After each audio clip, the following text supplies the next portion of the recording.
Hello good morning everyone. आज चाहिँ यस्तो डरलाग्दो पानी परिरहेछ नि त कि फेरि आज चाहिँ हाम्रो चाहिँ कलेज जानुपर्नेवाला छ। किन भन्दाखेरि चाहिँ आज चाहिँ हाम्रो प्रेजेन्टेसन, त्यसैले हाम्रो साथीहरू चाहिँ अँकिएर बसिरहेको रहेछ नि त। यहाँ सबैजना चाहिँ प्रेजेन्टेसनको लागि चाहिँ प्रिपरेसन गर्दैछ।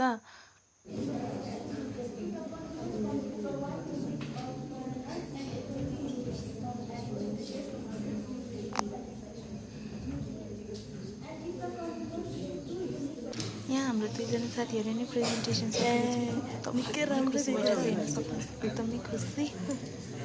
अहिले चाहिँ हामी प्रेजेन्टेसन सकेर हाम्रो क्लास पनि थियो नि त अर्को, त्यो क्लास पनि सकेर चाहिँ अहिले चाहिँ आउँदैछ। अञ्जली चाहिँ घर जाने भनेर चाहिँ एकदम एक्साइटेड भइरहेछ। म चाहिँ अहिले रुममा आएर चाहिँ फ्रेस भएर यहाँ बसिरहेको छु र अब चाहिँ म पकाएर खानेवाला छु।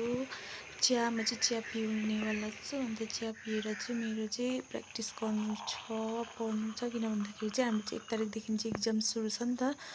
That's why. सो मेरो यो आजको सर्ट मिनी ब्लगलाई नै एन्ड गर्न चाहन्छु। By by.